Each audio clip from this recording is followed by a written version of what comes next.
What's up, everybody? It's your girl Momma Dee here, aka Rhonda Brooks, and I am back after a long hiatus, and hopefully I will stay back. I'm working on that. Okay, I am here with another reality rundown, and we're going to talk about Love and Hip Hop Atlanta, Season 4, Episode 2. You have to excuse my manicure. It's done by my 4-year-old. Anyway, I know what you're saying. Mama Caesar, what happened to Episode 1? Well, what happened was, things got complicated. One thing led to another. I just ran out of time. So before I knew it, it was Monday again. So I have it all, but maybe I'll get a chance to put that video up. I'm not sure, but hopefully I will. So just charge to my head, not my heart. Okay, so let's get into this episode 2. Ignore the manicure. So it starts out with Stevie J and Nikko Frico, and they pick up where they left off with their so-called fight. That wasn't a real fight. But anyway, they pick up with the fight, and, Stevie J is telling Nikko, you're not going to eat off our kids, and making that little rat face, and saying, you're not going to eat off my kids and my family, you the last day. And then Nikko says something about, your baby's going to be calling me daddy, and yeah. So yeah, they start with that, and then that's over. And they're like in this dark alley or something. Weird. Okay, so that's over. Then we go on to Young Jock, Scrappy, and Old Man Frost, Kirk. They're at this driving range, which they said that they were going golfing, whatever, but they're at a driving range. I guess that's the same. I don't know. I don't golf. So, they're talking and everything, and Young Jock reveals that he is with Khadijah, KD, as he calls her, and he reveals that he's with her, and yeah, but he has baby mama drama. Lots of it. Lots and lots of baby mama drama. He has 4 baby mamas, I believe he said. And I don't remember how many kids. I want to say he said 8, something like that. But he has some sets of twins in there, thrown in there somewhere. But the last baby mama, Cena, she has the most beef with Miss KD because she feels that KD has broken up her family, which, yeah, that's complicated, I guess. I don't see where they had any kind of little family relationship going, since he was really with the both of them. Go figure. Anyway, so Scrappy is talking about him not paying child support, or Erica or something. It wasn't really important what Scrappy was talking about. Then we get to Old Man Frost, and he talks about his new artist, Ashley. And so he says that he's not smashing the homie and all that stuff. But yeah, we all know that Old Man Frost is a little creepish. So he probably is. And if you know from the first episode, he has this apartment / office space. So yeah, he's on the creep alert. So anyway, we go to excuse me. We go to they have some kind of event. Rashida and Kirk, they're at some industry event for D-Lo. That's Kirk's label, D-Lo. So anyway, they go to that. So in walks Miss Ashley, and this is the first time Rashida is meeting Ashley, and the meeting doesn't go over very well. So Ashley is like, oh, I just love you, Rashida, and I remember Bubblegum, and I don't know that song, so I'm gonna have to look that up. But I really didn't know Rashida knew any, had any songs. You know, for a long time, I used to get her mixed up with that girl, My Neck, My Back, My, yeah, but I think her name is Kaya. And so, but, yeah, for a long time, I used to get them confused. Okay, so anyway, she tells Rashida, oh, I love you, and I want to be like you, and can I kiss everywhere else? So anyway, Rashida is not feeling her at all, and she's like, oh, okay, yeah, oh, you're the artist, oh, yeah, So anyway, Rashida, oh, no, Ashley, she lets it slip out that Kirk has this bankhead apartment, office space. She says, yeah, because I was at the bankhead office space and it's just so beautiful.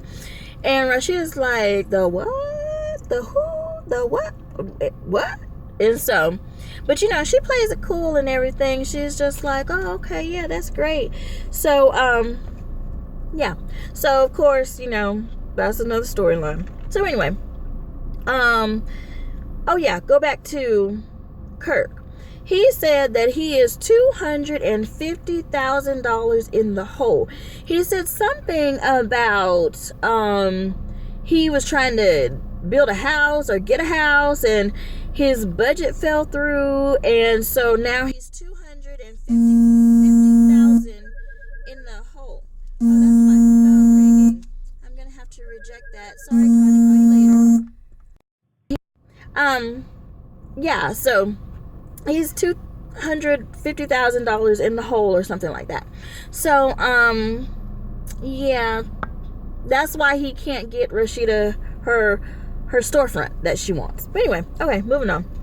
So then we have Mimi meeting Nikko in another dark alley. Well, okay, a deserted park. It was at night. Are they mobsters now? I don't understand all this. Why are you meeting in secret dark places with Mimi? Okay, so she meets him and she tells him that I'm getting out of this contract because I was not in my right mind and you just took advantage of me.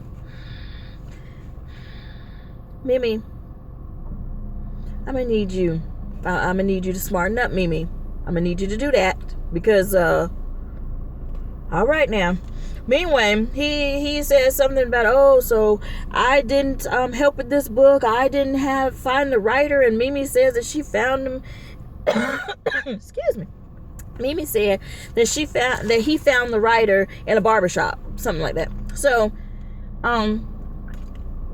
my guess is he's not really a professional writer. Well, he could have been. Maybe he was getting his hair cut. Maybe he was, getting his style on. I don't know. Okay. So anyway, that was really useless because whatever. And then Mimi says that Nikko had been recording all of their conversations secretly or whatever.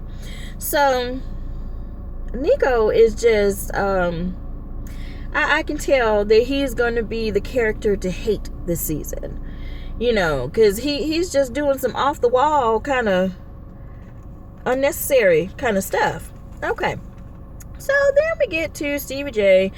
He has to go and take a drug test, which that's crazy in itself. Now he knows that he has to take all these they're not even random, they're scheduled drug tests, and he knows this, but he still continues to use the drugs and then want to act crazy when the test comes back positive. didn't you know that you just did the drugs? And then you went to go get the testing? Really? Okay. Maybe, you know how they say, this is your brain on drugs. Maybe some of his cells are gone, because I couldn't understand that logic. Okay. But he gets drug tested. He has to get drug tested every Monday for his pre-trial probation, because he is not paying child support. He's back in his child support. So if he's back in the child support, how is he funding this MF record label? Whatever. Anyway. Okay. So he says that one of his baby mamas is trying to live off his old salary. Okay. All right. I'll just leave that one alone. So then we go to, I already talked about that. The D-Lo Entertainment, Rashida, yeah, she met him. Met the girl. So then, Jocelyn. She's back. Yeah, she's made her grand entrance. She had some kind of kitty cat's headpiece, gypsy something on. And, you know, she appeared in true Jocelyn fashion. So anyway, she spills the beans and tells America that Stevie J is a drug addict. She says, you know that you be doing drugs and stuff. You know that. And everybody knows that you do drugs, that you have a drug problem. So Stevie tries to deny it, but you know, hey, we all know. Yeah. Mm-hmm. So anyway, then what else happens? Yeah. Oh, then Jock. Him and KD. Well, KD, okay, well, first, young Jock says that he's with her and that she's a boss because she has like 4 and 5 different jobs like a Jamaican. And he's like, yeah, because she pays for everything. She's a realtor, she's a tax broker, she's a this, she's a that. And, basically, he's just describing a sugar mama. So, it's just kind of weird. And I hate that she claims that she doesn't have to buy him anything. But it just seems like, to me, she's buying him all this stuff to keep him there. And, you know, of course he's going to stay because that frees up his money to support his 8 babies. So, anyway. Whatever. So they're like on this shopping spree or whatever, and she tells him, pick out whatever you want. Just pick out whatever you want, because who more to spend it on than you? I got a bonus, and why not spend it on you, Big Daddy? Well, okay, so she didn't say Big Daddy, but you know, it was implied. So she tells him all that, and then she tells him that she wants a commitment from him. Really? That's what you want? You want a commitment? Okay. Yeah. Okay, well, good luck with that. So yeah. So that's what she tells him. And, you know, of course he says, yeah, because, you know, he knows that she a little cuckoo for Cocoa Puffs. And, not pups. Puffs. Anyway. So, he knows that. So, of course, you know, he doesn't want to pick back the clothes that he picked out. So, of course, he's going to say, yeah, got your commitment. Yeah, girl, I got you commitment. Yeah. So, he tells her that. So, then, like, the next scene, you see him with his baby mama, Cena. And the first thing that he does is smacks her on the butt. Does that look like a commitment to you, Katie? Did you see that? Okay. So, yeah, so that's what he does. And, oh, yeah, he has a set of twins with her, with Cena. And so he puts the twins to bed. And so Cena's like, she's a little delusional, too. She's like, yeah, you should do that more often because I want my family back. I just want my family back. See, you can't resist me and all this stuff. And it's like, Y'all let me know. Am I missing something? Why is everybody chasing Young Jock? I just, somebody. Okay. So anyway, then we go to Rashida and Carly. Rashida calls Carly Snoop Doggy Dog, and she calls her over there because she knows that she's great at finding things out, because she leaves no stone unturned. She's just a snooper. So she calls her over there. So of course they go snooping through Kirk's stuff, and they find a lease for his office slash 2-bedroom apartment. They find a lease.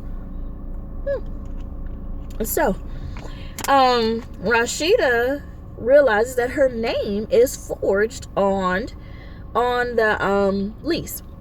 So apparently she goes and gets the key and all this stuff, and bing bang boom, she finds him there. And so he's like going off the wall and saying, well, I needed this space and all this stuff. And so she asked him, did he think that she needed a storefront? And he was like, no, not at this time, no. So my thing is, why keep putting up with all of this? What money is Kirk making besides from this show? Rashida, get your stuff. So anyway, she says that she's going to get with her lawyers, and she is going to separate him from all her businesses, which I think that should have been from day one, because old man Frost is not, he's going through a midlife crisis. So we need to lay hands. He needs to be prayed for, because something is going on. Okay. So then we get to Momma Dee. Lord, Momma Dee. Okay, we get to Momma Dee, and excuse me, we meet her ex-husband, which I don't remember his name, but anyway, we meet the ex-husband that she supposedly sent to jail or prison for 7 years. Okay, I know they said Momma Dee used to be a pimp and all that. So at first I was thinking, oh, okay, so she ratted him out or something, I wasn't thinking that this was, I was believing it at first. Until Momma Dee started to tell the story. Apparently, her ex-husband went to prison for meat burglary. She says that Scrappy had bought all this meat and stuff, and he was feeding the neighborhood with it, but there was some extra meat or something, and this guy went and sold the meat to some local stores, which, first of all, that's gross. What store buys meat from some man off the street and puts it in there? Okay, we need some FDA regulations, because okay, yeah. So, but she says that he stole the meat and sold it to stores, local stores, and he didn't give Scrappy any of the money. So she called the police and turned him in. But she said that he had drugs on him at the time. So I'm guessing that's why he really went to prison for 7 years. I'm really hoping it was the drugs, because that's a little embarrassing. Man, what you got locked up for? Man, I stole that meat. I mean, that's really? Okay. So, anyway. So she's all with him and everything, and they're at some strip joint, and they're making it rain. And, well, Momma Dee was making it rain. I didn't really see any money in his hands. I don't remember. Anyway. So, but she confesses her love for him or whatnot, and she tells him that she's gonna make things right. That'll be interesting. Really think they just needed a storyline for Momma Dee. Anyway, so then we move on to Stevie J and Jocelyn. he meets her at some restaurant, and he tells her that he failed his drug test. Big shocker. He tells her that he failed his drug test and that he's gonna have to go away to rehab for 30 days. And it's not funny, but it's just the reaction that she had. I mean, because when she just gone for however long, anyway, he was acting like she was in rehab or something. So anyway, whatever. So he's gonna go to rehab for 30 days, and I don't know why anybody is shocked and all this stuff. But he promises her when he gets out that they will have this big lavish wedding. Whatever. So, anyway. So I don't know where I am anymore. My notes. Oh, yeah, I told you that. Then, Stevie J insists that Mimi and Jocelyn have a conversation while he's gone, because he wants to make sure that Eva is well taken care of. Really, Stevie? I think you just want another fight on your hands, homeboy. Because I really think I just think that's stupid. What's the point of them having this conversation? Because they're not sharing joint custody. I can't even talk. They're not sharing joint custody of little Eva. As far as I know, she's just gonna stay with her mama. So it's like, why does Jocelyn even need to be involved? And it's just 30 days, people. It's a month. He'll be back before you know it. I mean, get over it. Anyway, so yeah, that's what's happening. And so, that's all of it pretty much. Next week looks like I cannot talk. It's lunchtime over here, and I haven't eaten yet, so I'm famished, I guess. Anyway, yeah, that's about it in a nutshell. So, I will be back next week, and hopefully I will post episode 1 sometime this week. But as always, rate, comment, subscribe, and share with everybody that you can think of. Just share the love. Anyway, I will see you guys next time, and thanks for watching. Bye.